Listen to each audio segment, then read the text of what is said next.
The first real emperor of ancient China was Qin Shi Huang. Born Ying Shang in 259 BC, he united the different kingdoms in 221 BC and ruled them all.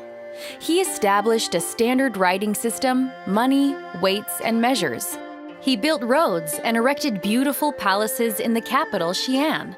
The empire he forged turned out to be so strong it has survived for thousands of years and is even named for him.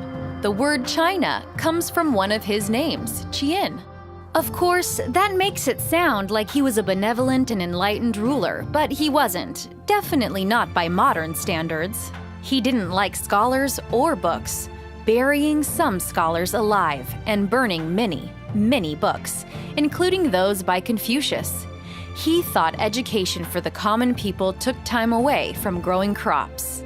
Emperor Jin's rule was so cruel that he lived in fear that he would be harmed in retaliation.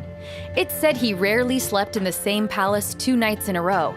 He also sent decoys who resembled him to meetings where his life might be in danger.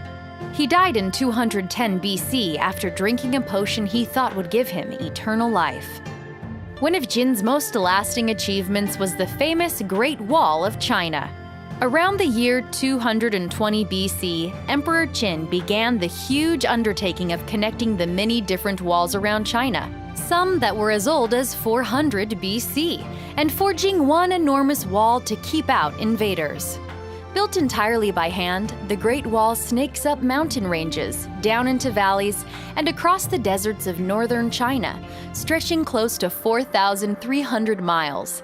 It's about 25 feet high and 15 to 30 feet wide.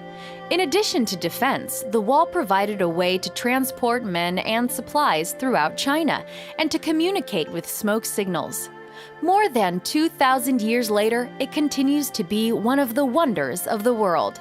After Emperor Qin died, Liu Bang became the first emperor of the Han Dynasty.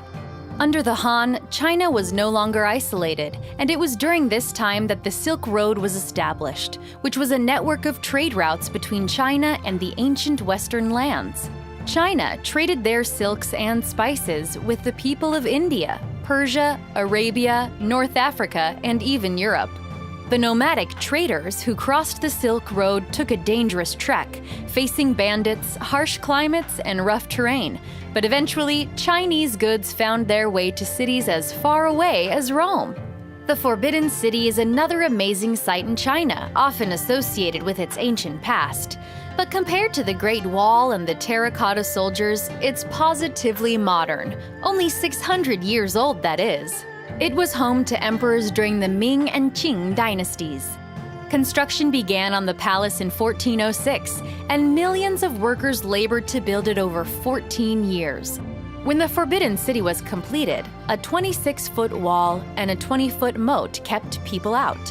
For 500 years, most people were forbidden to enter the palace that 24 emperors called home, hence the name, the Forbidden City.